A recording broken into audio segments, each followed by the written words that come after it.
Tunamshukuru Mungu kwa uweza wake na rehema zake ambazo zimetufikisha hadi hapa masaa haya matakatifu kabisa katika siku ya Sabato. Kwa kweli siku ya leo tumejiandaa vyema kabisa katika kanisa hili la Chuo Kikuu kukuletea huduma kuu iliyo baraka kwako. Katika leo tutapanda jukwani na mhubiri wetu au mzee wetu wa kanisa anaitwa Abiudi Gwalugwa. Na hubiri lake inasema Nameless no more. Kwa kweli nisiongee mengi, nikukaribishe uendelee kubarikiwa. Katika siku ya leo utakuwa nami Heaven Light Abayo. Karibu.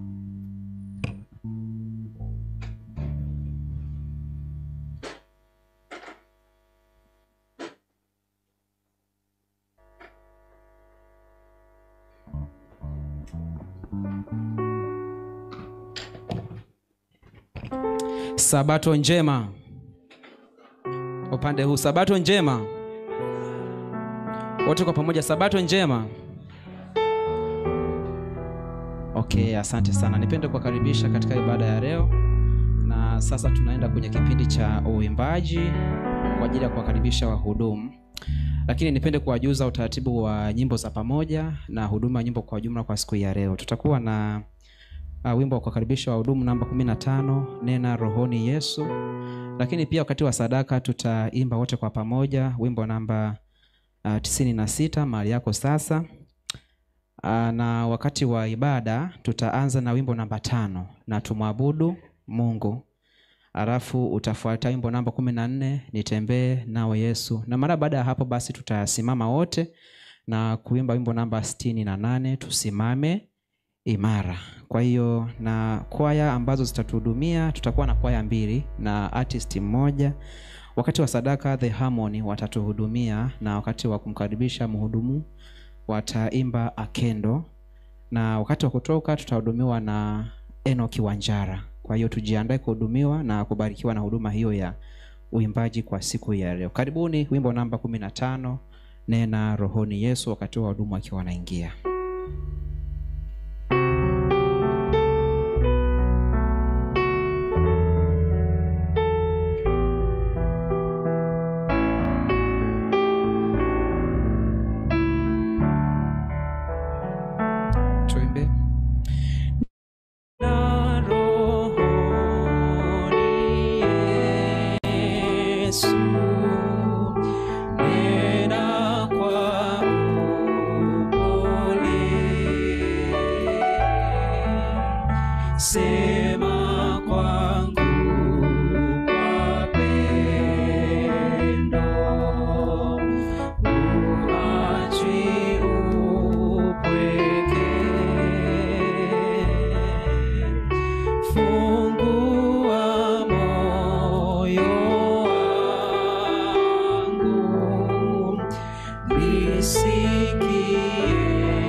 Sifu Mungu wa neema. Tuimbe.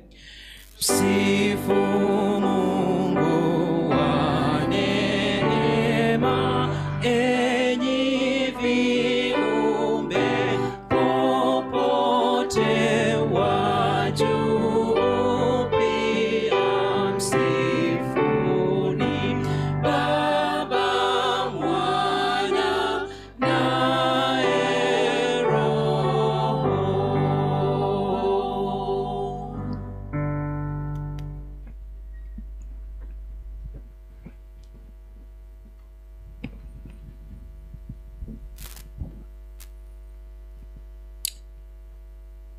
Tuombe. Baba yetu mtakatifu unaishi mahali pasiri juu mbinguni. Our Father who art in heaven. Asante kwa sababu umekuwa pamoja nasi. Thank you for being with us. Asante kwa sababu umetukaribisha kwenye nyumba yako leo. Thank you for welcoming us in your house. Asante kwa sababu kumekucha kwa uzuri katika Sabato. Thank you because of the beautiful morning of Sabbath. Tumekuja nyumbani mwako kupata pumziko. We have come before you to get a rest. Tunaomba utupumzishe. We beseech thee to make us rest. Tumetoka na mizigo mizito.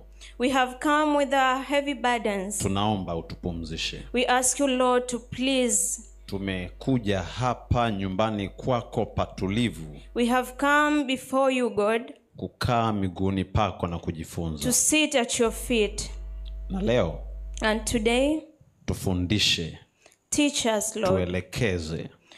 Teach us, Father. Tugeuze mioyo. And change our heart. Tukuelekee wewe. So that we may follow you. Asante kwa kutusikia. Thank you for listening to us. Tupatie mioyo ya adili tulisikilize neno lako. And give us a loyal heart so that you may hear your word. Ni katika Kristo Bwana wetu. In Christ's name we pray. Amen. Amen. Amen.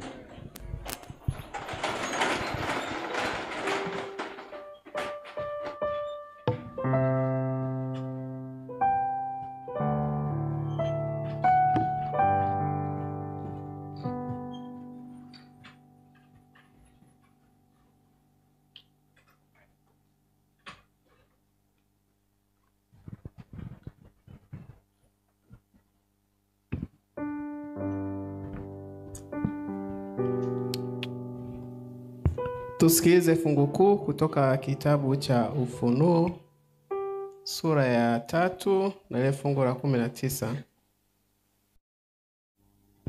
The key text comes from the book of Revelation chapter 3 verse 19.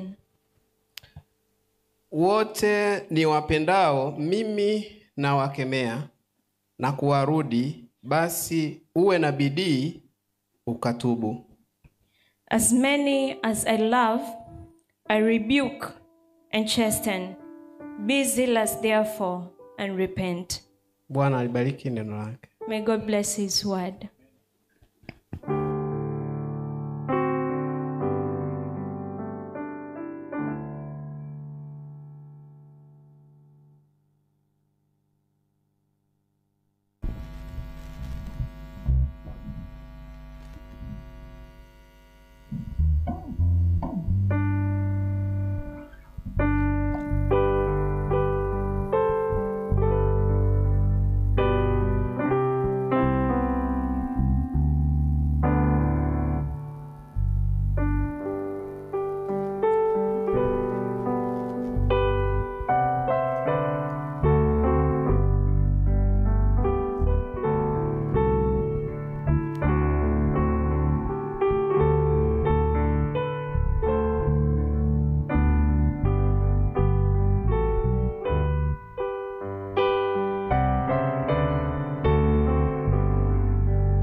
Tuimbe.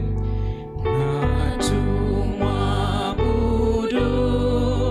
huyo mfalme, sifa za nguvu zake zivume, ni ngao ni ngome, yeye milele ndizo sifa za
Tusimame imara.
Tupige magoti kwa ajili ya ombi.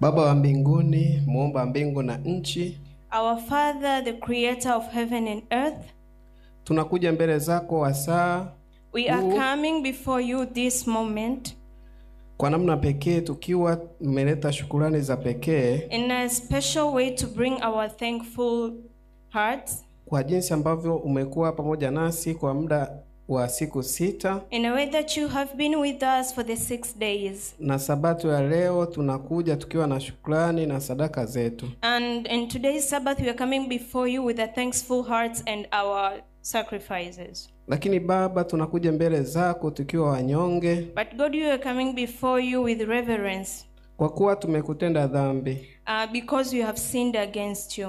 tunakusihi Baba kwa namna ya pekee uweze We kutusamehe. beseech thee in a special way to please forgive us. Kwa damu ya mwanawe mwagika msalabani, Through the blood of Christ that shed on the cross, iturejeshe kwako na tuwe wana wako tena. and may it enable us to be with you.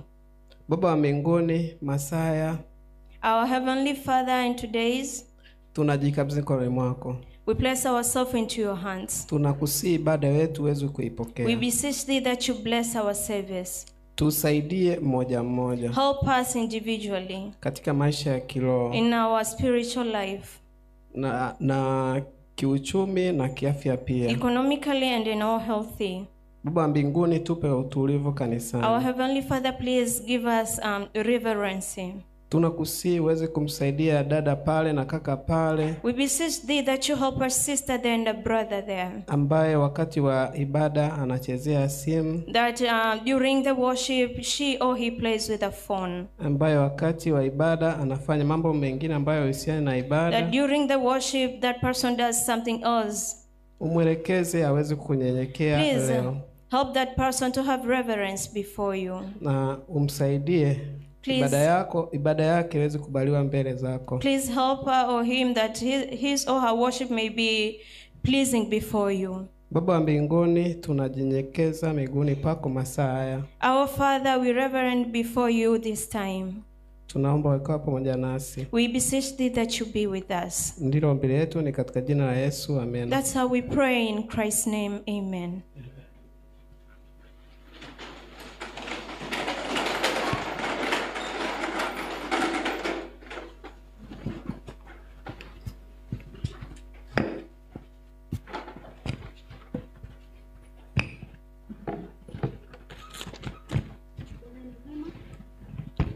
God is good. Na wakati wote.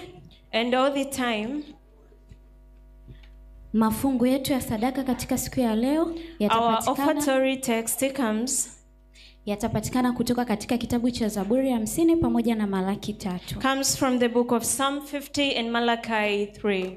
Tukianza na Zaburi 50, neno la Bwana linasema, Zaburi 50 mstari wa 14, mtolee Mungu dhabihu na kushukuru, mtimizie aliye juu nadhiri zako. The text from the book of Psalm 50 verse 14, the word of God says, offer unto God thanksgiving and pay thy vows unto the Most High. Malaki 3 mstari wa 10 anasema, leteni zaka kamili ghalani ili kiwemo chakula katika nyumba yangu, mkanijaribu kwa njia hiyo, asema Bwana wa majeshi, mjue kama sitawafungulia madirisha ya mbinguni na kuwamwagieni mibaraka hata isiwepo nafasi ya kutosha au la. The book of Malachi 3 verse 10, the word of God says, bring ye all the tithe into the storehouse, that there may be meat in mine house, that there may be meat in mine house, and prove me now herewith, say the Lord of hosts, if I will not open you the windows of heaven and pour you out a blessing, and that there shall not be room enough to receive it. Katika mafungu hayo yote mawili tunaona kwamba Bwana anatupatia ahadi. In all these two verses we have seen that God has given us promises. Kwamba tukitoa zaka dhabihu kamili, that if we give a full tithe and offering, Mungu atatufungulia madirisha ya mbinguni. God will open the heavenly windows. Tunapata mfano mzuri. We get the vivid example kutoka katika Biblia, from the Bible. Tukikisoma kisa kile cha Cornelio, when we read the story of Cornel, ambaye alikuwa ni akida, the person who was lakini akida huyo aliweza kutoa zaka pamoja na dhabihu ambazo Bwana zilifika mpaka mbinguni. This person gave full tithe that the heaven get received.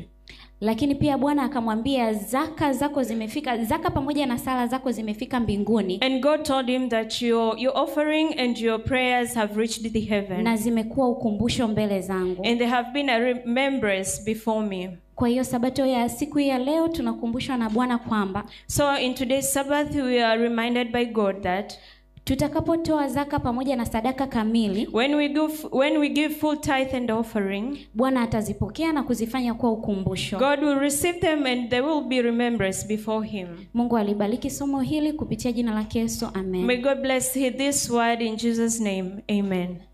Tuombe. Let's pray.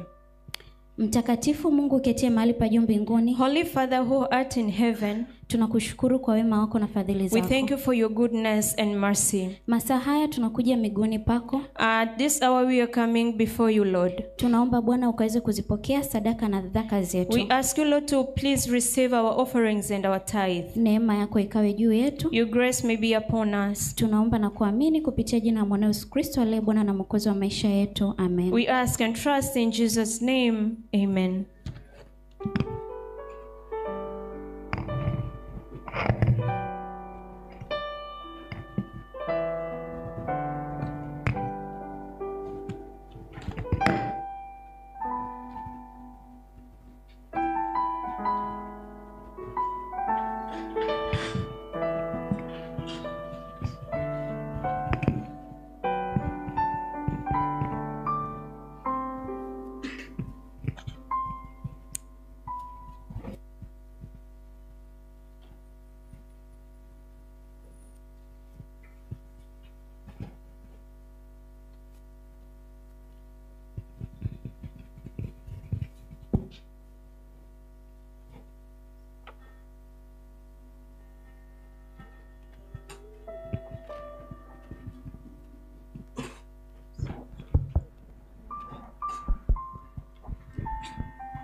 Kwa nini kate tamaa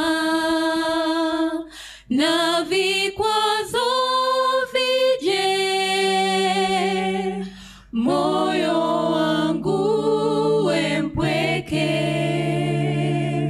kitamani mbingu. Yesu rafiki yangu, rafiki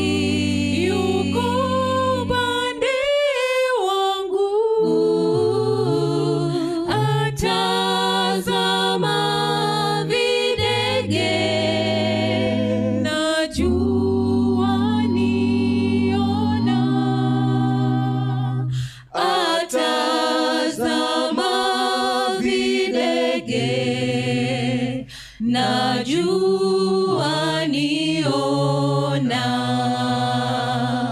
naimba na furahi, naimba ni huru, atazama videge, najua niona, naimba na furahi, naimba ni huru, atazama videge, najua niona, asihi kwa upole, sivunjike moyo, mashaka hutoweka, kipumzika kwake, akiongoza njia, hatua naona, atazama videge,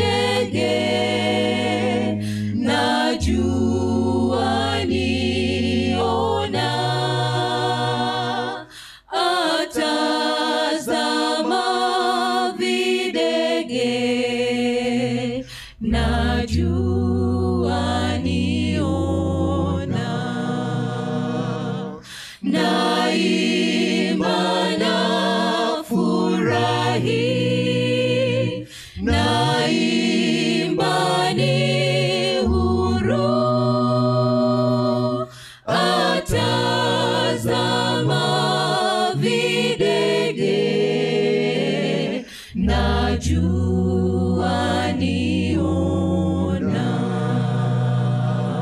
naimba na furahi, naimba ni huru, atazama videge, najua niona, atazama videge, najua niona, atazama videge,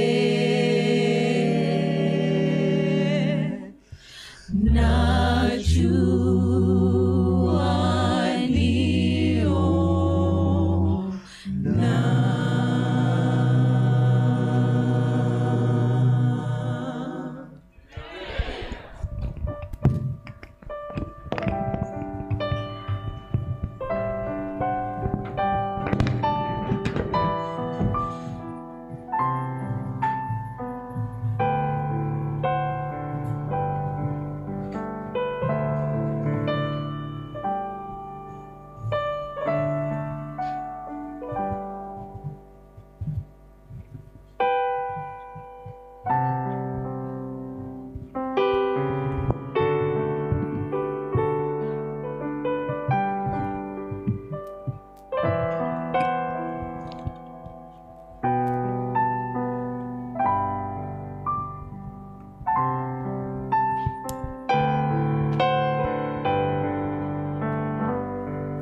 Tuimbe. Mali yako sasa, Bwana tunatoa, hatuna yaliyo yetu, yote ni vipaji, sisi watumishi,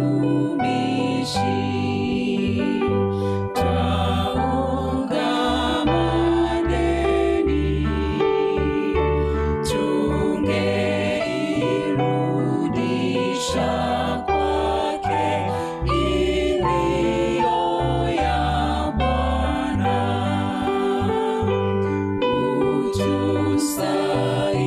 Utusaidie upendo kujua, kwa ajili yao wote walio gizani, neno tumaini na kutegemea, kwamba lote tufanyalo tulifanye kwako.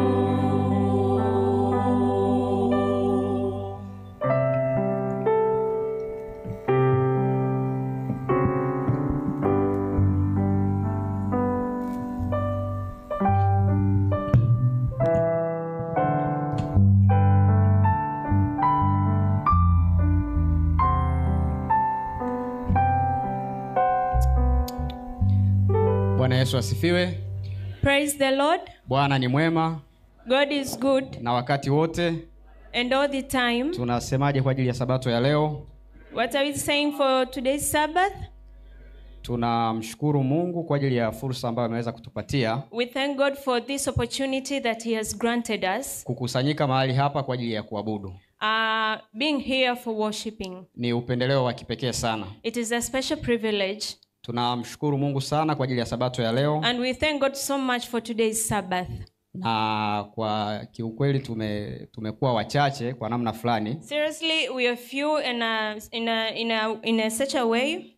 Vijana wetu wa Tukasa, Our Tukasa members, wameenda katika kutaniko lao la they Federation have gone for Federation congregation. ambalo linafanyika pale Magomeni. And it is happening at Magomeni. Tunatambua kwamba tulitangaza kuwa tungeungana nao katika ibada ya leo. We know that we announced that we'll be with them today. Lakini taratibu fulani na mamlaka za chuo zikukamilika, kwa hivyo wameweza kuabudu katika kanisa la Magomeni. So there are things here at university were not going properly, so they have worshipped at Magomeni. Kwa hiyo tunamshukuru Mungu kwa ajili ya hilo pia. So we thank God for that as well. Kwa hiyo tunaendelea na ibada yetu. And we continue with our worship. Na Bwana atakuwa pamoja nao huko. And God will be with them. Basi nichukue fursa hii kufanya utambulisho wa waliohudumu. So I may take this opportunity to introduce those who have served us. Na waliohudumu hapa mbele, those who have served us here, na ambao wanahudumu huko. Ninaona timu ya mawasiliano, and I can see the communication team, ambayo hapa kwenye PA system yupo Magutu, and the PA system we have brother Magutu, na kwenye kamera namuona James, and the cameraman is James, na ninamuona pia mtu wa streaming pale Ben Ngwegwe, and the streaming person is Ben Ngwegwe. Lakini kwa huku mbele, and here in front, tumehudumiwa somo la sadaka. We have been served an offertory lesson with Grace Cosmas Chiluo. With Grace Cosmas Chiluo. Naomba usimame upunge mkono. May you please stand and wave. Lakini pia tumehudumiwa fungu kuu na ombi. Along with that, we have been served with the key text and pastoral prayer. Na Elder Jonas Pasco. With Elder Jonas Pasco. Lakini pia kuwa na huduma ya ukalimani. And we also have the interpretation service. Hii itafanywa na watu wawili. This will be done by 2 persons. Wa kwanza ni aliyesimama pembeni yangu hapa, anaitwa Geoffrida Owiso. The first one is the one standing beside him, Geoffrida Owiso. Lakini pia wa pili yupo Dr. Nixon Philbert. And the second interpreter is Dr. Asimame Nixon apunge mkono Philbert. tafadhali. Please stand and wave. Tutamuona vizuri. We'll see him atakaposimama hapa na when he mhubiri. stands and preach. Lakini pia tumehudumiwa na mashemasi. We have also been served by the deacons and deaconesses. Ambaye tunaye mzee Musa Lukanya. We have Elder Musa Lukanya, Mrs. Vivian Matenge, Mrs. Vivian Matenge, pamoja na Dr. Frederick Magina. Together with Dr. Frederick Magina. Niwaombe wote watatu waweze kusimama May you wapunge all three mkono. please stand and wave. Bwana wabariki sana. God bless you. Lakini pia tulikuwa na muimbishaji na ambaye anaratibu pia huduma ya muziki siku ya leo. We have also having the chorister, ambaye ni Enos Nobe. Is brother Enos Nobeye. Alikuwa akiimbisha. He was the one mastering the singing session. Bwana ambariki, ni karani lakini pia ni muimbishaji. He is the church clerk. Lakini pia ni muimbishaji. He is the chorister as well. Lakini pia tunaye mpiga kinanda. We also have the pianist, Sospita Chacha. brother Sospita Chacha. Naye ni karani na ni mpiga kinanda. He is the clerk and the pianist. Lakini pia tunaye mcheza gitaa. We also have the guitarist, ambaye ni Salum Kihila. Is brother Salum Kihila. Naye ni muhazini na ni mpiga kinanda. He is the church accountant. Mungu ambariki sana.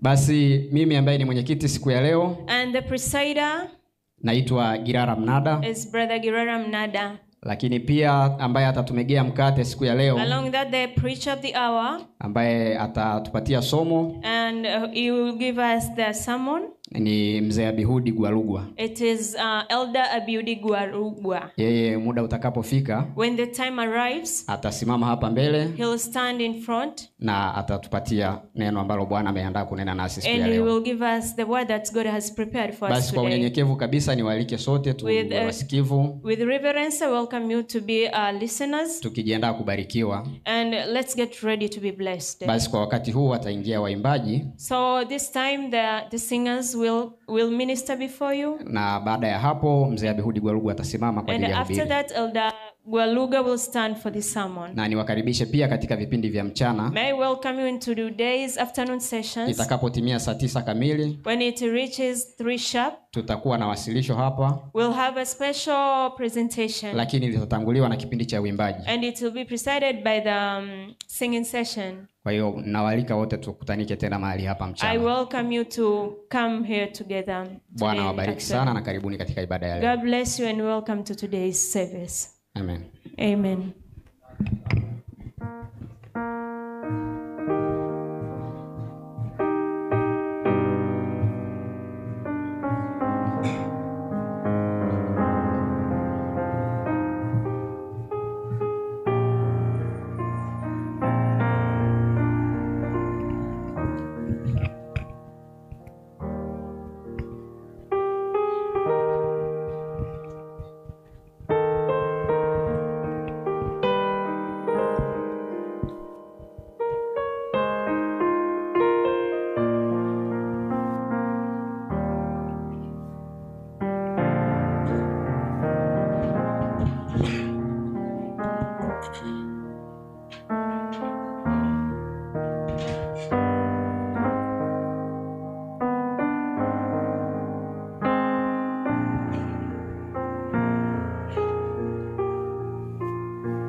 Katikati ya dhoruba, yeye ananishika, huniangazia njia nione. Na yupo karibu yangu, hata vilindini sitahofu, nipo salama. Na yupo karibu yangu, hata vilindini sitahofu, nipo salama. Karibu Bwana, karibu nami, karibu nami,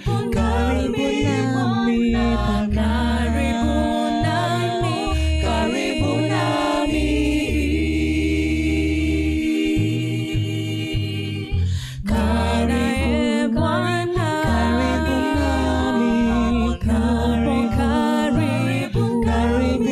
nami, karibu nami, karibu nami. Kwa mkono wake wenye nguvu hunishika, nisianguke, nijapotetereka.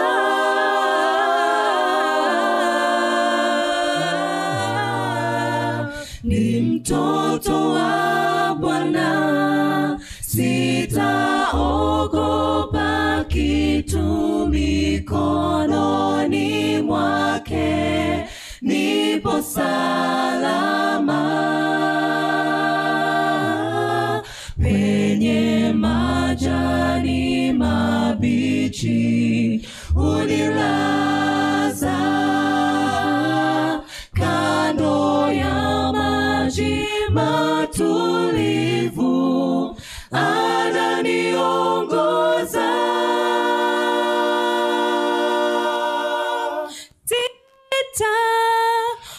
Sitaogopa, nipo salama.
Bwana Yesu asifiwe. Praise the Lord Jesus. Bwana Yesu asifiwe. Praise the Lord Jesus. Binafsi ninamshukuru Mungu kwa sababu ya uwepo wake kwenye maisha yangu. I personally thank God because of his presence in my life. Namshukuru pia kwa uwepo wake kwenye maisha yenu. Also for his presence in your lives. Kwa jumla namshukuru sana Mungu kwa kuwepo katika maisha yetu wote. Essentially, I thank God for being in our lives. Namshuhudia akiwa pamoja nasi nyakati tofauti tofauti. I witness him being with us in different times. Wakati tukiwa kwenye shida, when we are in trouble, anakuwa nasi. He is with us. Wewe mwenyewe ni shahidi. You are also a witness to that. Wakati ukiwa kwenye raha pia, when you are in happiness, licha ya kwamba kuna wakati tunamsahau kidogo, even though sometimes we forget him, ila bado yuko nasi. he is still with us. Tumpe Mungu utukufu. May we give glory to God. Tunamshukuru Mungu pia kwa sababu ametupatia fursa nyingine ya kusimama mbele yenu leo. We thank him again because he has given us opportunities to stand before him again. Si kwa sababu ya ukamilifu, lakini kwa sababu ya mapenzi yake mema kwa ajili ya maisha yetu na hatima yake. And not because we are perfect, but because of his goodness and for his will. Namshukuru Mungu kwa sababu ya ofisi ya wazee. I thank God for the elders office pamoja na uongozi wao kwa ujumla and their leadership in general, na kwa kuyaendesha haya mambo kama yalivyoonekana na yalivyokuwa yakisomeka hapo kabla, and for leading these things as we see them.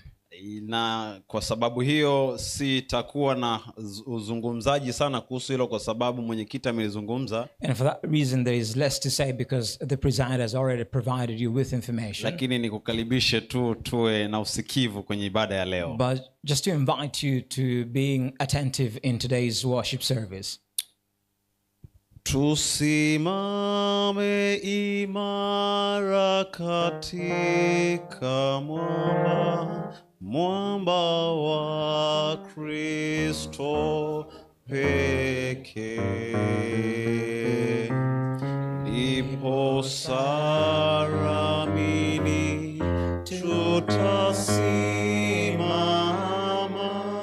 tutasimama kule kitini pa enzi. Tusimame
Baba yetu mtakatifu, our holy Father, asante kwa sababu ya uwepo wako. Thank you so much for your presence. Tunakualika utufundishe. We invite you to teach us. Tunakualika utuelekeze. We invite you to direct us. kwa namna yoyote utakayopenda wewe sisi tufundishe. In a manner possible to you, teach us. Tunahitaji tukusikilize. We need to hear. Uwe nasi. Be with us. Kwa jina la Yesu. In the name of Jesus. Amen. Amen.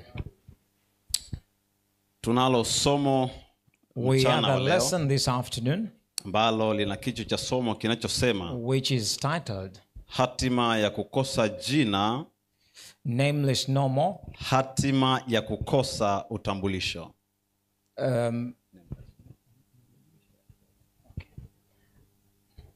Hatima ya kukosa utambulisho. The fate of losing the name or having no name. Nilipenda kidogo tafsiri ya Kiingereza. I liked the English interpretation, ambayo ilikuwa na maana nzuri sana, pengine kuzidi zaidi ya Kiswahili, which probably had a better understanding or meaning than the Swahili, ambayo ilitambulika nameless no more, which was nameless no more. Ina maana fulani hivi ambayo ninaifikiria kichwani, ambayo nataka pia uwe nayo. It has a certain meaning that I'm pondering in my mind and I want you to have it. Twende nazo halafu utaelewa. So let's go with them and you will understand ultimately. Katika kitabu cha Isaya, in the book of Isaiah, sura ile ya 62, chapter 62, fungu lile la kwanza, from verse 1, tutasoma na kuendelea hapo. I'm going to read. Kwa ajili ya Sayuni sitanyamaza, for Zion's sake will I not hold my peace. Kwa ajili ya Yerusalemu sitatulia, and for Jerusalem's sake I will not rest. Hata haki yake itakapotokea kama mwangaza, until the righteousness thereof shall go forth as brightness. Na wokovu wake kama taa iwakayo, and the salvation thereof as a lamp that burneth. Na mataifa wataiona haki yako, and the Gentiles shall see thy righteousness. Na wafalme wote watauona utukufu wako, and all kings thy glory. Nawe utaitwa jina jipya, and thou shalt be called by a new name, litakalotajwa kwa kinywa cha Bwana, which the mouth of the Lord shall name. Nawe utakuwa taji ya uzuri katika mkono wa Bwana, thou shalt also be a crown of glory in the hand of the Lord, na kilemba cha kifalme mkononi mwa Mungu wako, and a royal diadem in the hand of thy God. Utaitwa tena aliyeachwa, thou shalt not more be termed forsaken, wala nchi yako haitaitwa tena ukiwa, neither shall thy land any more be termed desolate, bali utaitwa Hefsiba, but thou shalt be called Hepzibah, na nchi yako Beula, and thy land Beulah, kwa kuwa for Bwana anakufurahia, the Lord delighteth in thee, na nchi yako itaolewa, and thy land shall be married. Shikilia hapo hapo. Be there.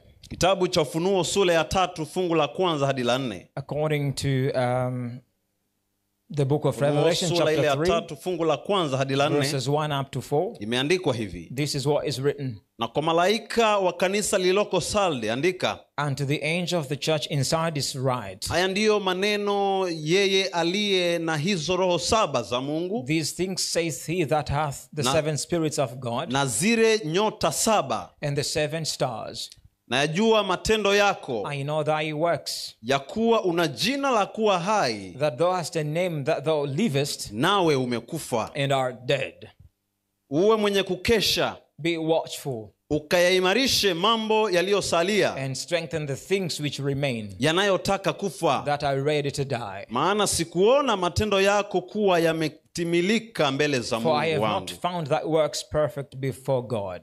Basi remember, kumbuka jinsi ulivyopokea, therefore how thou hast received, na jinsi ulivyosikia, and heard, yashike hayo na kutubu, and hold fast and repent. Walakini usipokesha, if therefore thou shalt not watch, nitakuja kama mwivi, I will come unto thee as a thief, wala hutaijua saa nitakayokuja kwako, and thou shalt not know what hour I will come upon thee. Lakini unayo majina machache katika Sardi. Thou hast a Sardi, few names even in Sardis, watu wasioyatia mavazi yao uchafu, which have not defiled their garments, watu wasioyatia mavazi yao uchafu, which have not defiled their garments, nao watakwenda pamoja nami, and they shall walk with me, hali wamevaa mavazi meupe, in white, kwa kuwa wamestahili. because they are worthy. Funuo sura ya 3 fungu la 15 hadi la 16. Verses 15 to 16, the same chapter. Kwa kanisa la Laodikia. Hapo tunaingia kusoma kwa kanisa la Laodikia sura ya 10 fungu la 15 twende. Verse 15. Na yajua matendo yako, I know thy works, ya kuwa hu baridi wala hu moto. that thou art neither cold nor hot. Ingekuwa heri kama ungekuwa baridi au moto. I would thou wert cold or hot. Basi kwa sababu una uvuguvugu, So then, because thou art lukewarm, wala hu baridi wala moto, and neither cold nor hot, nitakutapika utoke katika kinywa I changu. will spew thee out of my mouth. Wafalme wa kwanza First Kings, sura ya 18 chapter 18, fungu la 20 verse 20, mpaka fungu la 22. up to verse 22. Sikiliza.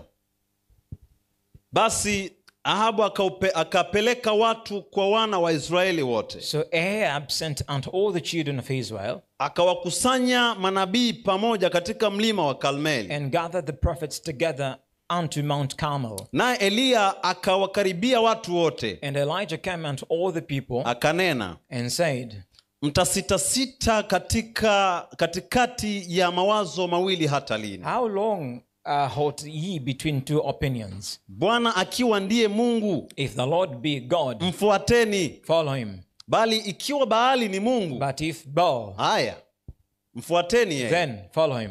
Wale watu hawakumjibu neno. And the people answered him not a word.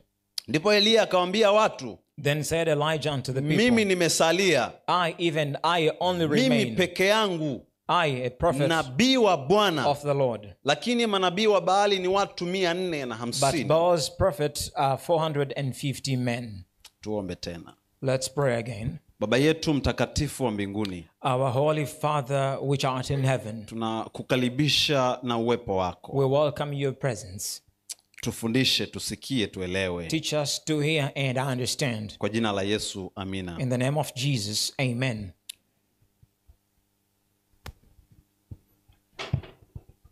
Wakati umeenda sana, Time has really gone, ambao tulikotoka kweli ni mbali, because where we are coming from is far, really. na katika umbali tuliotoka And the distance that we have so far yako traveled, mambo mengi sana tulioyafanya na yakaonekana. we have done several visible things.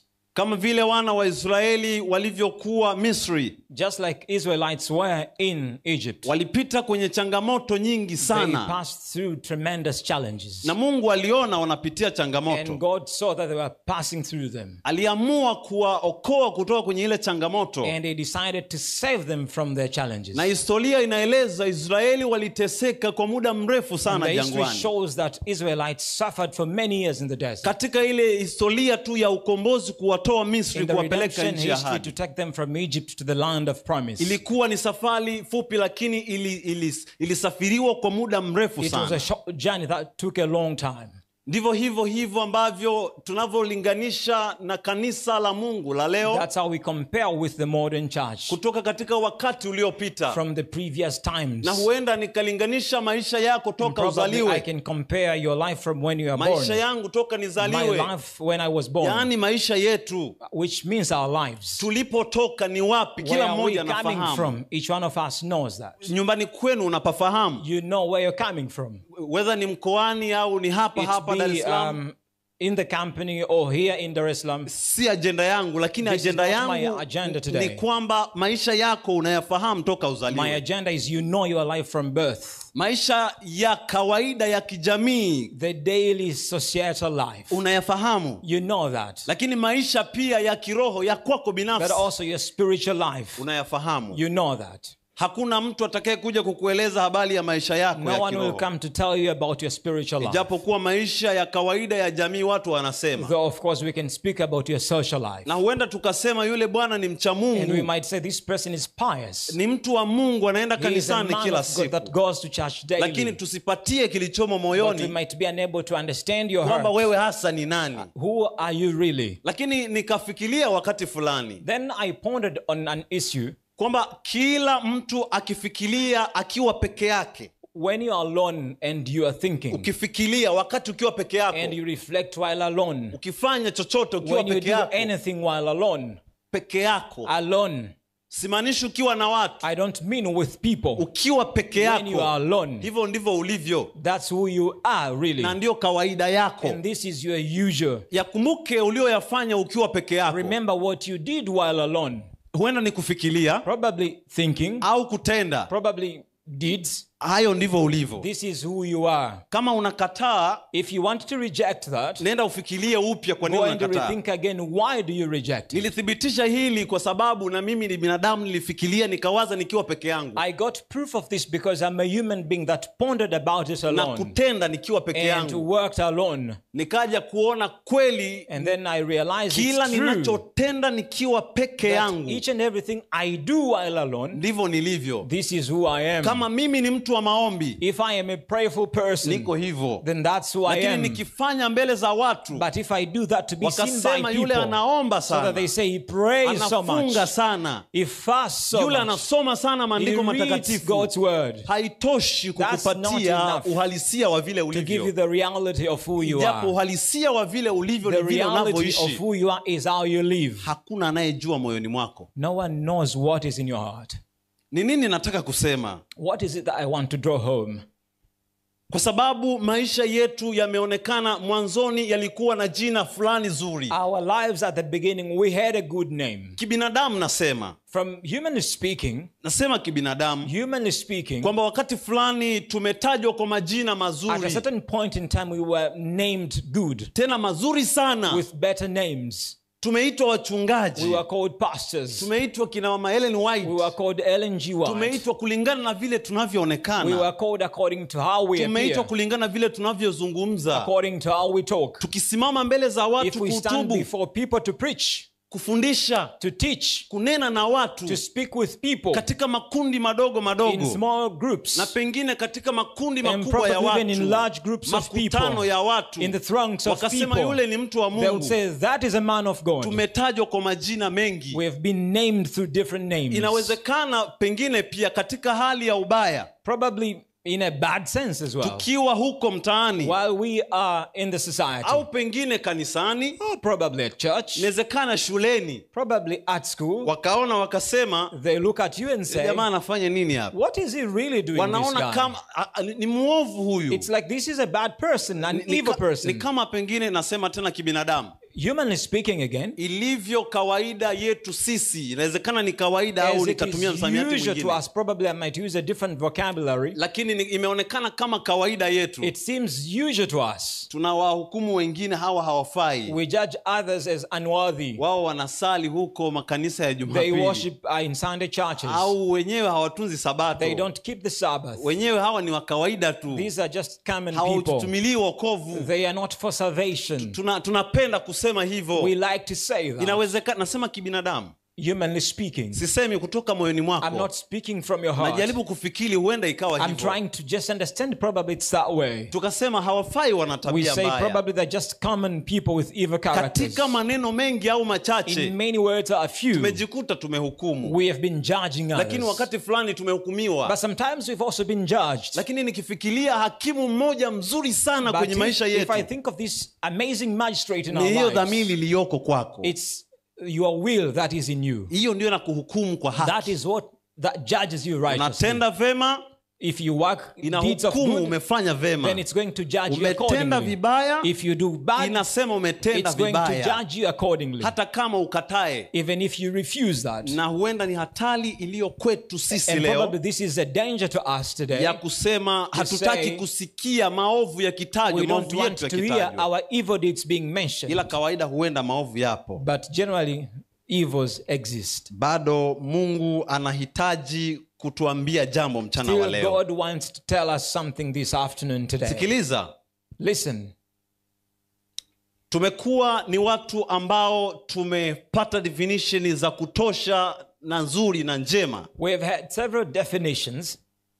Lakini bado neno la Mungu leo linarudi kutuelekeza katika mafungu niliyokutamkia mwanzo. But today, God's word directs us to the verses that have been read already. Amesema kwa ajili ya Sayuni He sitanyamaza. says, because of Zion's sake, I will not keep silent. Ameona kwa sababu ya kanisa la chuo kikuu hawezi Because of the kunyamaza. university church, he won't keep Na silent. nataka kusema, And he wants to na say, amesema, and he has said, ili kusudi upatiwe jina so zuri that you tu. get a good name only. Sijajua anamaanisha nini, I don't know what it means lakini twende exactly. tusikilize. But let's listen. Hata Ufunuo sura ya 3 fungu la kwanza hadi la 4 Even Revelation 3 verses 1 to 4 amezungumza akasema kuna majina ambayo talks about machache names, a few names ambayo yanaonekana na uzuri katika Sardi. that seems to have a good reputation in Huenda ni katika Sardis. kanisa la chuo kikuu. Probably it's the university church. Inawezekana ni machache au ni mengi Probably a few names or many mazuri, that are good, lakini of good anasema ni report. machache, But there are few. mengi yaliyobaki ni The mabaya. rest are bad. Sasa mimi sifahamu kama ni wewe au ni Now I'm mimi, not sure if it's you or I. sisi wote au ni wachache, All of us, we might be a few. lakini bado anasema ya kwamba But he still says tuna sifa ya ubaridi baridi na we are umotomoto. lukewarm.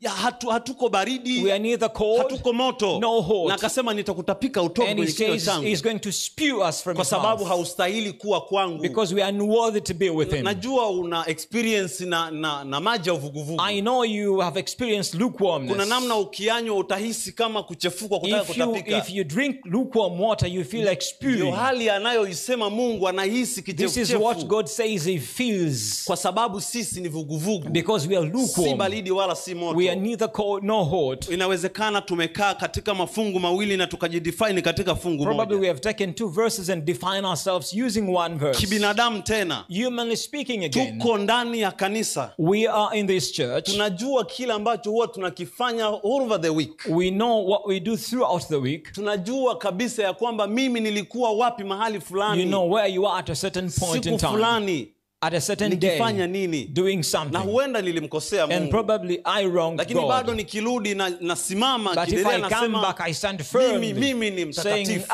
I am holy. Lakini bado hukumu ya moyoni, But the ya judgment dhamiri, in your heart bado of inaendelea your will kusema still ni nini says, unafanya. what exactly are Kwa you doing? kawaida ya maisha yetu In our ya lives, kila siku, daily vile lives, tunavaa, the way we vile wear, tunanyoa, the way we cut our hair, tunasuka, the way we plait our tunavyoishi na hair, watu, the way we live with people, tunavyozungumza, the way we hiyo talk, lifestyle yote inayodefine maisha the yetu. entirety of our lifestyle. Swali ninalotaka tu The kukuuliza, question that I want to je, pose maisha unto yako defined na kitu you, gani? what exactly defines your life? Bado itarudia kuuliza kwamba kwa nini wewe uko hivyo. Why are you the way you are? Bado swali litauliza, The question will ask mwanangu, still again, nilikupatia amri zangu, my son, I gave you my je, ni kweli commandments. umezishika? Have you really kept them? Licha ya amri, Despite the nilitoa commandments, maagizo I gave some instructions, mengine ya namna ya additional kuishi, instructions on how to namna ya live, kula. on how to eat. Ni kweli umekula kama Have you ipasavyo? really eaten the way you're Ni supposed kweli to eat? umevaa kama Have you ipasavyo? worn clothes the manner it is Na labda niseme hivi, expected of you? Na Let me labda say niseme this hivi. also.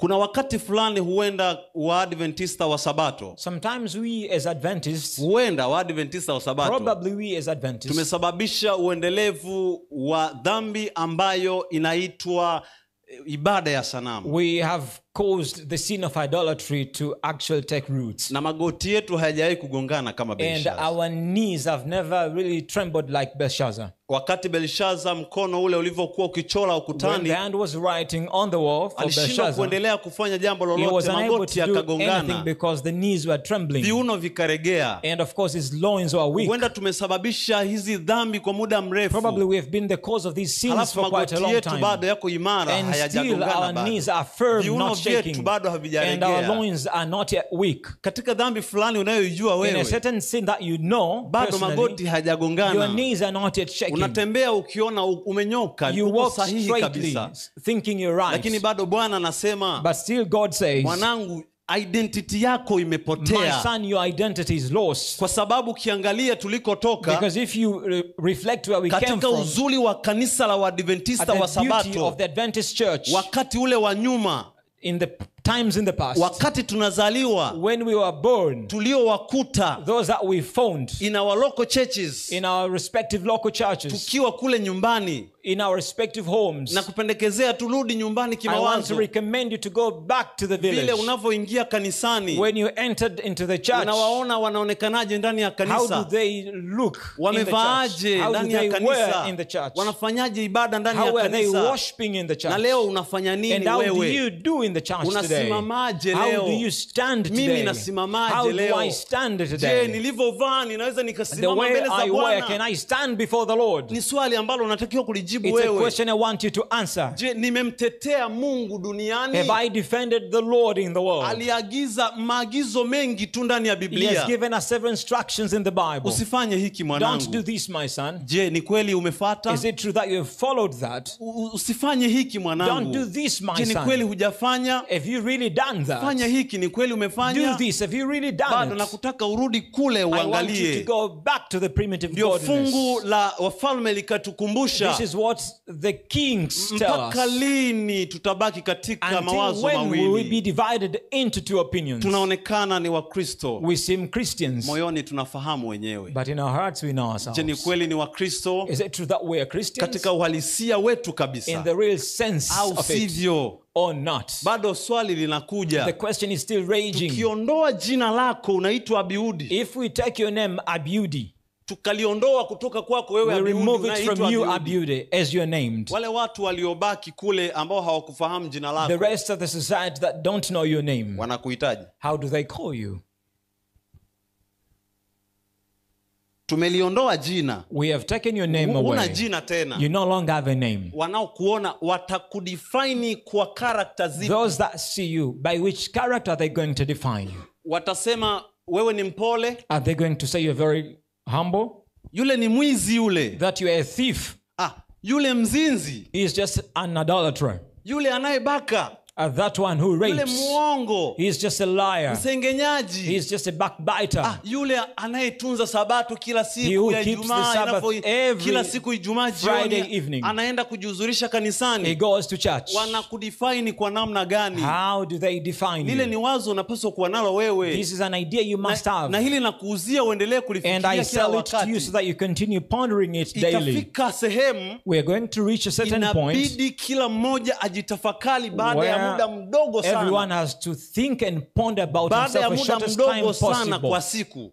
for a day. Ina maana nikitoka hapa Which means if I niliposimama, live here from where I'm standing, nikishuka nikakaa, if I go and get seated nafikiria hivi there, kweli nimemtukuza and then Mungu I have to ask myself, have au I glorified nimemkosea God Mungu? or have I Na wronged kama God? ndivyo nisamehe Baba And kama if I have wronged nimekosea. you, God, please forgive me, Father. Hizi nahisi ndio hatua kibinadamu, nahisi ndio hatua zinazotupeleka katika wokovu. Humanly speaking, I think these are steps towards Tathmini salvation. ya kila wakati ya maisha. Daily inspection. Je, tumefanya hivyo ndani ya kanisa leo? Have we been doing that in the church today? Nikukumbushe kitu. Let me remind you something. Katika kitabu kile cha Yohana wa kwanza, In the book of 1 John, fungu lile la sura ile ya pili, chapter 2, fungu lile la 15, in verse 15, Biblia inasema, the Bible says, anasema ya kwamba msipende dunia love not the world, wala mambo yaliyomo katika dunia. neither things that are in the world. Mtu akipenda dunia, If any man love the world, kumpenda Mungu hakumo ndani the love yake. of the Father is not in him. Maana kila kilichomo duniani, For all that is in the world, yani tamaa ya the mwili lust of the flesh, na tamaa ya the macho lust of the eyes, na kiburi cha and the uzima, pride of life, havitokani na Baba, is not of the Father, bali vyatokana na dunia. but is of the world. Na dunia inapita And the world passeth away, pamoja na tamaa and the lust zake, thereof. bali yeye afanyaye mapenzi ya But he Mungu that doeth the will of God adumu milele. abideth forever. Watoto, Little ni children, wakati wa mwisho, it is the last na time. kama vile mlivyosikia And as you have heard, kwamba mpinga Kristo that yuaja, Antichrist shall come. hata sasa wapinga Kristo wengi wamekwisha Even now are kuwapo. there many Kwa Antichrists, sababu hiyo whereby twajua ya kuwa ni wakati wa we know mwisho. that it is the last Tunaweza time. tukajikuta tunasema kuna mpinga We Kristo, might be saying there is an na Biblia Antichrist. imesema ya kwamba na wanajitokeza wapo hata And sasa. even now we have Je, Antichrist. umejiuliza inawezekana ni mimi? If you ask yourself, probably you Umejiuliza are the inawezekana ni Antichrist. wewe? Probably it might you be. Inawezekana ni wewe ndio mpinga Kristo. Probably it's you who is Antichrist. Kwani tunampingaje? Do we have an anti? Kwa matendo yetu tu. By our deeds. Kwa sababu alisema mwanangu itunze sabato. Because he says my son keep the Sabbath. Situnzi sabato. I don't keep the Sabbath. Inamaanisha ya kwamba that means ni sawa na kile kilichosemwa tu. It is equal to what has been written. Mpinga Kristo. An Antichrist. Kwani mpinga Kristo analeta nini? What does the Antichrist bring? Aliyepinga amri za Mungu He who opposes the commandments of God. Identity ya he kuwa lacks identity Kristo, to be someone that accepts Christ. Identity ya kuwa mpinga Kristo. But an identity of an Antichrist. Tumempinga Kristo mara ngapi? How many times have we gone and opposed Christ? What do people say when we walk? Je, ni kweli wanasema wale ni watu wanaomtukuza Mungu? Do they really say these are the people that worship God? Nataka swali hili lirudi tena kwenye akili yako. I want this question to be in your mind again. Halafu baadaye tuendelee. And then we continue. Fungu lile ambalo tumelisoma, the verse that we have read, kitabu cha Ufunuo sura ya 3 fungu la 19, Revelation 3 verse 19, lilikuwa likizungumza tu maneno machache hapo. Talks about certain few items ambayo which anasema wote wanipendao mimi, as men as I love, na wakemea, I rebuke, na kuwarudi, and chasten. Basi therefore uwe na bidii ukatubu. Be zealous and repent. Bwana anasema the Lord says anaowapenda anawakemea. Those that he loves he rebukes them. Ina maana wewe ukikataa makemeo ya Bwana, if he rejects his rebukes, unakataa kupendwa naye. You reject to be loved by him. Amri za Bwana ziko pale kutukemea. God's commandments are there to rebuke us. Pale kutuelekeza. They are there to direct us. Usifanye hiki. Don't do this. Zina ni mbaya. Adultery is bad. Wizi ni mbaya. Thievery is bad. Kuvunja sabato ni kubaya. Breaking the Sabbath is bad. Maisha yako ya kawaida ni mabaya. Your personal life is not pleasing. Pengine bado anarudi anasema mwanangu unanuka probably dhambi. Says you have a bad odor. Harufu ya maisha yako si nzuri. Your life smell is not good. Nakupendekezea leo. I want to recommend to you today. Usikasirike anavyokuambia hivyo. Do not feel rejected or dismayed when he wants you or reject or rebukes you. Ulishawahi kumwona mtu anakemewa halafu anasimama anatoka kwa hasira? Let me ask you a question. Have you ever seen a person who is being rebuked and then he gets angry? Unamuonya, pengine ni wewe. Probably it's you. Unamwambia mbona hivi? And you tell them, why are you doing this? Mbona unaenda kwenye njia ambayo sio nzuri? Why are you taking a pathway that leads to fall? Anarusha mkono hivi anaondoka. He throws his hand and then goes away. Kwa mtazamo wa kawaida wa kibinadamu unamchukuliaje? What do you think about that person? Usinijibu, najua jibu nalo. Don't answer me that question. Ndivyo ambavyo Kristo anapinga leo, tusimrushie mikono. So that's what Christ says, we should not throw our hands. Tuinamisheni vichwa vyetu tumsikilize anasema nini. Let's just bow down our heads and listen to what he says. Muulize, kwani baba unasema nini kwenye hili? Ask him, Father, what do you say about this? Na kitu kingine amekisema Mama White. And another thing Ellen White says, kitu ambacho kinachotusababisha sisi kuelewa ni wadhambi au tuko karibu na Mungu. Causes us to understand whether we are sinners or close to God. Ni ile hatua ya kujihisi waovu. Is when you feel you're guilty or sinful. Tunaona tunamkosea Mungu. If every time you feel you're sinful, ile ni dalili mojawapo itakayokuongoza wewe kwenda kwenye njia iliyo sahihi. That might be a sign to lead you to the right path. Itakuongoza huko karibu na Mungu. It might lead you to go closer to God. Ndio itakayo define maisha yako kwamba uko karibu na Mungu au uko mbali. It's going to define whether you are closer or far away from God. Kumbuka kitabu cha Mathayo. Remember in the book of Matthew. Sura ya 10. Chapter 10. Fungu la 32. Verse 32. Biblia inasema fungu lile la 32. Verse 32. Anasema ya kwamba it says, msiipende dunia. Fungu lile la 32. Mathayo sura 10 fungu la 32. Matthew 10:32. Basi kila mtu atakayenikiri mbele za watu, whosoever therefore shall confess me before men, nami nitamkiri mbele za Baba yangu aliye mbinguni, him will I confess also before my Father which is in heaven. 33. Bali mtu yeyote atakayenikana mbele za watu, but whosoever shall deny me before men, nami nitamkana mbele za Baba yangu aliye mbinguni. Him will I also deny before my Father which is in heaven. Swali linakuja. The question is, tumemkana Mungu mara ngapi? How many times have you denied God? Ametuelekeza namna ya kuishi na watu. He has directed us how to live with people. Ametuelekeza namna ya kuonekana mionekano yetu How ya Kiadventista. Our lifestyle should be as Adventists. Ya Kikristo. Christian.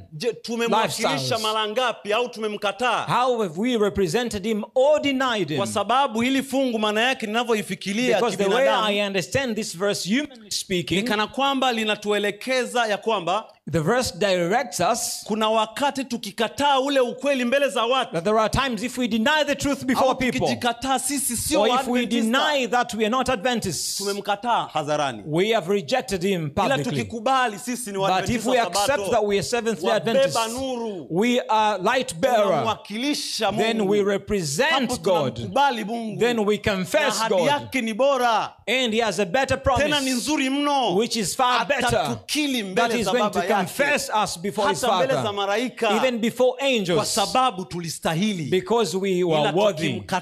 But if we deny him, he comes and says, my son, you rejected me. I don't know you. This is such a bad thing to experience. But in the book of Revelation chapter 18, the Bible says, come out of her, my people, and get separate. Do not partake of the sins. And then I heard another voice from heaven saying, come out of her, my people, that ye be not partakers of her sins, and that ye receive not of her plagues. Let us be separate from evil. What do we want to say? We have to separate ourselves from evil. We have to refuse evil and stay aside. Sons of God that are looking for holiness. Let us not be cold. Let us not be lukewarm. Let us be hot, because our deeds shall judge us. Did we stand to really witness God? When we said we should witness God in the world, did we really witness God? If we say we have to stand firm on the rock, did we stand firm? Confess the truth firmly. The truth to be an Adventist. Because today we want a religion that makes us feel good. This is probably the mistake we do today. Today I feel good in the worship. It's not a worship that makes you better now. We want a religion that makes you feel comfortable. That's a bad religion. But the religion that makes you comfortable, if it makes you feel comfortable, because first it makes you good, and then you're going to feel comfortable if you are in the Lord in that religion. With an open heart, why don't we confess the Lord? Speak for the truth to last. Even when it delays, it's going to conquer. May God lead us to follow truth and all righteousness. We understand our dealings. God has rebuked us several times. Sometimes we have rejected him.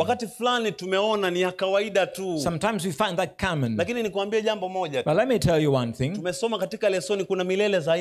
There are two eternals that we have seen from the lesson guide. Two eternals that have their own meaning. There is eternal life and there is eternal death. Remember one thing. When Jesus comes the second time, he doesn't come to transform our lives. The preparations for the year after starts now. There's no any other opportunity. We will never die and then get transformed. Let me read this point from Ellen White. From Adventist Home. In English. If you would be saint in heaven, kama utataka kuwa mtakatifu you must mbinguni, first be saint on earth. Kwanza lazima uwe mtakatifu hapa duniani. The traits of the character you cherish in life mambo katika maisha yako unayoyafurahia leo will not be changed by death. hayatabadilishwa kwa or kifo by resurrection. au kwa ufufuo. You will come up from the grave Utatoka katika with kaburi the same disposition na you tabia na manifested mwelekeo ule uliokuwa in nao your home and your society. katika maisha yako na katika jamii. Jesus do not change the character that is coming. Yesu habadilishi tabia za watu wakati anarudi. The work of transformation must be done now. Kazi ya badiliko la tabia lazima lifanyike Our sasa. daily lives Maisha yetu ya are kila siku determining our destiny. yanaamua maisha yetu. Unavyoishi leo, How we live today, unavyovaa leo, how you wear today, pengine unasuka how you plait, au unanyoa kwa namna how fulani. you cut your hair. Unajua alikataza kwa You know nini kwenye maisha what yako. God does not want in your Pengine life. unakula ambavyo amekataa. Probably you eat what Maelekezo God does not ameyatoa, want. taarifa zote unazo, We all najua. have all the information. Lakini matayarisho ya kwenda kuishi But the mbinguni preparations to live in heaven yanafanyika around this time. starts around this time. Hauwezi ukaenda kuyabadilisha kabulini. You can't change that in the grave. Natamani nirudie kukuambia uelewe. I want to emphasize this point again. Assessment ya kila muda ni ya maana sana. Daily assessment or introspection is important. Wapendwa wangu,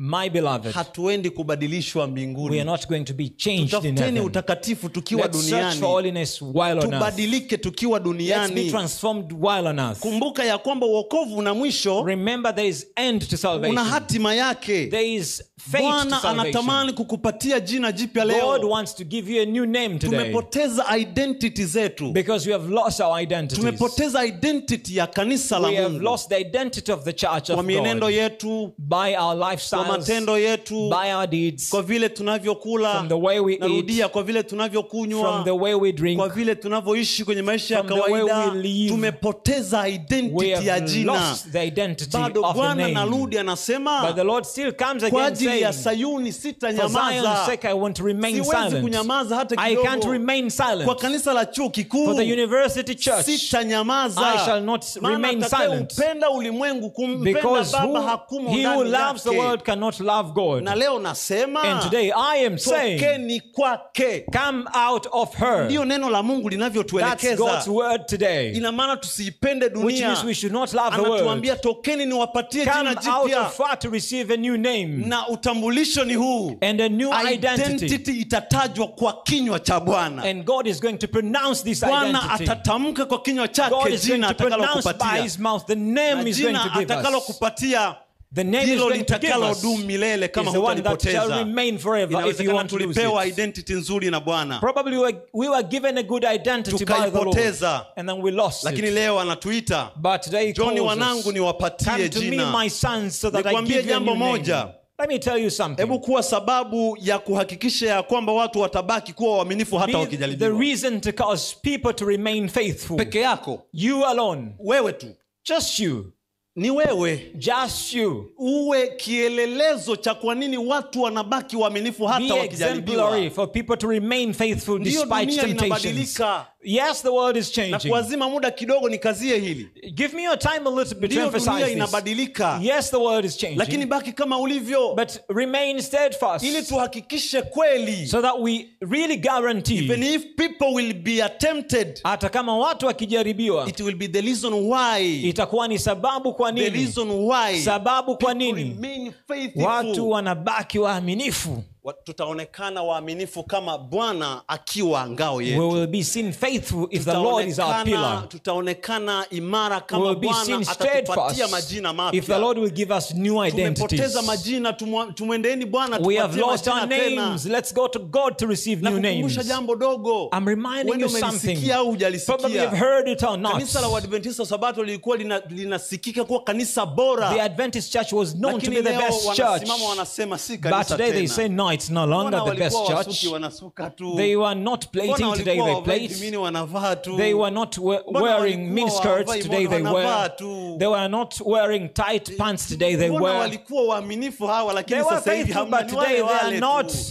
Turudisheni identity ya Let's kutokuitwa wale return wale. to our identity. Tulitetee kanisa la Mungu Let's libaki imara. confess God's church to remain White steadfast. anasema ya kwamba Ellen White katika wakati wa says, mwisho tunaodhani ya kwamba in watu these last wanayumba, times when we think kuna people watu are weak, wanajitakasa, there are people that keep on wanautafuta sanctifying utakatifu wa themselves, Mungu, searching for God's wanataka holiness. kufanana na Mungu. They want to Ndio resemble the wakati character of maalum God. tunaotakiwa This is kwenda the special tufanane na time we Bwana. need to face and Na be like kufanana God. na Bwana ni kutafuta And to be identity like God God is iliyopotea? to look for the lost identity. Ipi iliyopotea? What is the lost Hii identity? ambayo sisi tumebadilisha majina yakawa It's the tofauti identity na in which we have Waadventista. changed our names other than being Adventists. Waadventista ni usubiriaji wa ujio wa Being pili an wa Adventist Yesu. is to wait for the second coming of Jesus. Wanaomsubiri wanajiweka tayari. Those that wait for him get ready.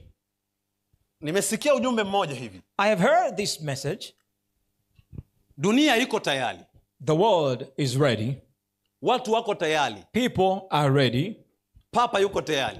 The Pope is ready. Kila kitu kiko sawa. Everything Lakini is kasoro ready. watu wa Mungu ndio hawako sawa kusubiria Save ule mwisho. the people of God. Wanaona ule mwisho bado. They deem the end is very far. Mwisho ndio huu. This is close to Bwana the end. anatuita tupatie The majina Lord is mapya. calling us to give us new Anatuita names. tupatie majina mapya. He is calling us Kwa to sababu give sisi new ndio names. wahukumu wa mioyo yetu. Because we are Sisi the ndio judge of watu our ambao hearts. tunaotambulisha kanisa. It's us that identify Wakati the mwingine church. tumechochea ibada za sanamu kama Sometimes uzinzi.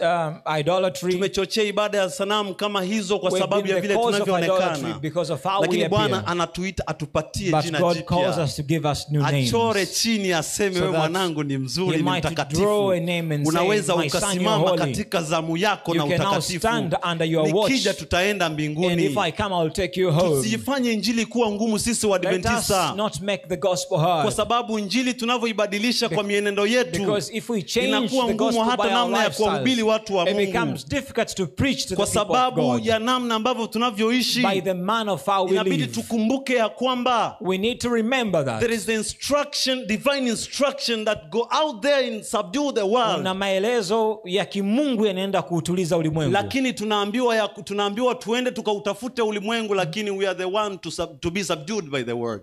We are supposed to save the world, but it's the word that subdues us. Sisi, hiyo ndio changamoto tulio And nayo. that's the challenge we face. Na kuuliza jambo moja leo. Let me ask you one thing. Ninapokuwa ninakuita As I kwa call muda you, huo niliouomba kwako for the wa time that I've ziada, asked you from je, you, Yesu anakufahamu? does really Jesus know you? Anakufahamu? Does he Na really kama know you anakufahamu, personally? If he doesn't know you anakufahamu kwa jina personally, or lipi if he basi? knows you, by what Anakufahamu name? kwa identity gani? By what identity? Utambulisho wako ni upi? What is your identity? Fanya assessment ya maisha yako. Do Mwambie self-introspection Yesu, and nimepoteza tell jina. Jesus, Na kwa sababu I have nimepoteza lost jina, my name, and na because I've lost my name, wokovu ni sasa. and salvation is Sipaswi now. kuzoelea wokovu. I'm not supposed to experience this. Wokovu ni wa kwangu, lakini sipaswi kuzoelea. Salvation is Wakati personal, ni but I'm not sasa. supposed to get used Na to. kuhitaji Yesu ubadilishe I jina need langu. you, Jesus, to change my Tubadilike, name, tuache kuitwa wazinzi so that we are no tena. longer called Tuwe ni idolaters, watu watakatifu. so that we are called Tuache holy, kuitwa watu waabudu sanamu. other than being Tuwe called watakatifu. fornicators, but rather holy people. Tubadilike kuwa watu wa kulaumiwa, Let's lakini be transformed tuwe from being watu people that washauri. others speak against, but majina be counselors. tuliyoyapoteza yale mazuri, The names, good names that we ameahidi lost, kutubadilishia tena God na has kutupatia promised to majina change mengine them and tena. give us good names. Tutaonekana kuwa wenye maana mbele zake. We will be seen having Tutaonekana kuwa wenye maana sense mbele za before Him wanadamu.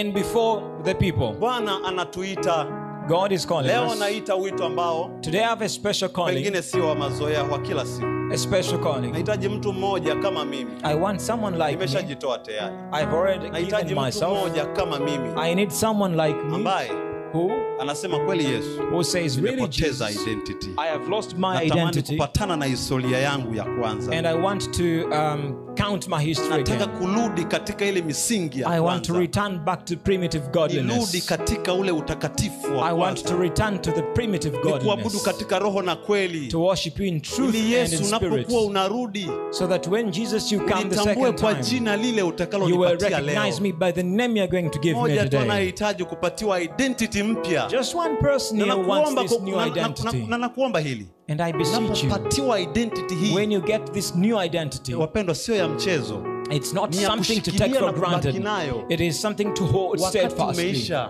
Because we don't have time. Jitakaseni sasa. Let's sanctify ourselves. Tujitakaseni. Let's sanctify Kuna mmoja ourselves. anayetaka kupata identity Is hiyo. there someone here wants this new Usisimame kwa mazoea identity? kwa sababu amesimama. Don't stand because Leo others are Bwana nina standing on their imani feet. anatoa identity I mpya. believe today God is going to give us new Anatupatia majina identities. mapya, si He is machakavu. going to give us new names, Kama upo, not rusted yani ones. kama upo wewe simama. If Kama you're upo. here, stand up with me. Sitaki kukulazimisha. Kama I don't want to force kama ni you. wewe, If it's you, wewe simama. stand up with Lakini me. kama hautalihitaji jina But if you don't need au the new utalihitaji name, baadaye, or probably you ni might bora need it ukakaa. later, Please get seated. Jina ambalo litakalo dumu siku God zote. is going to give you a name that lasts. Lishikilie jina hilo. Caution. Ni jina la Keep the name. It's the name of holiness. The name of sanctification.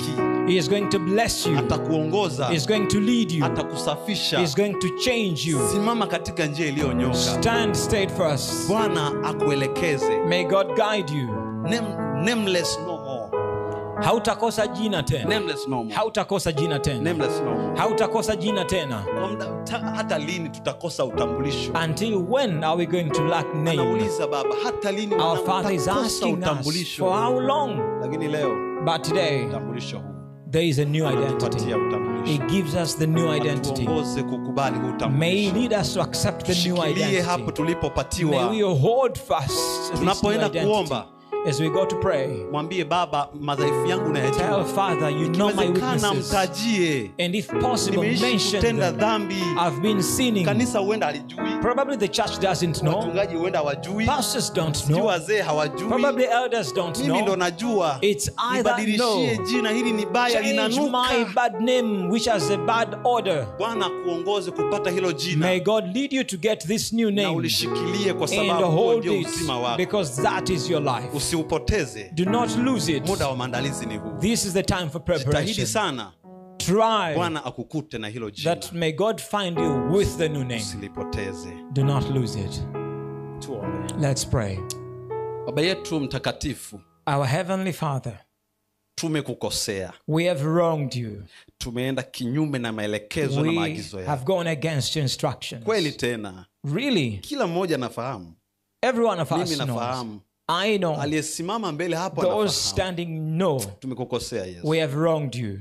Tumebadilisha identity ya kanisa ikawa mbaya sana. We have changed the identity of this church into a bad name. Yamekuwa mabaya sana. Our names have been brought into disrepute. Kule tunaonekana watakatifu. In the streets we are seen as holy. Tuna identity mbaya but sana. The identity in our heart is really bad. Tubadilishie utambulisho leo. Change our identity today. Paka lini Yesu? Until when, Lord? Utakapokuja tuite kwa majina hayo unayotupatia when you leo. Come again, call us by these new names. Kupata jina, naomba umpatie. Your sons and daughters that are calling for a new name, give it to them. Personally, I ask for the name. Give me the new name. Give me the new name, Lord, that you are going to call me by your mouth. And I'm going to say yes. Be with each and every one here. Each one that has lost identity, give them new identity to hold them. You directed us. Let you that has an ear hear. Now we have heard. Thank you so much for the new names. We take these new names and this new identity. Bless us and give us good endings.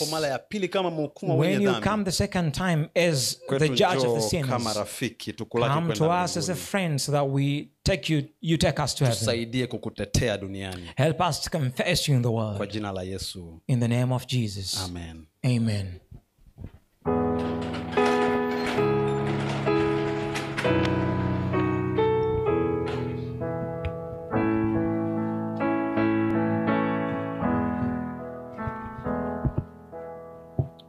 Matayarisho yanaanza sasa na utambulisho wako pia unaanza hapa duniani, lakini Yesu atatupa jina jipya. Hilo ni ubiri ambalo limeletwa na mzee wetu wa kanisa Abiud, na tumebarikiwa sana na neno hilo. Kwa kweli likafanya kazi katika maisha yetu. Mtazamaji, mpaka sasa tumefika mwisho wa ibada yetu. Tunakukaribisha ukawe pamoja nasi katika vipindi vya mchana. Hadi wakati mwingine, sasa ulikuwa nami Heaven Light.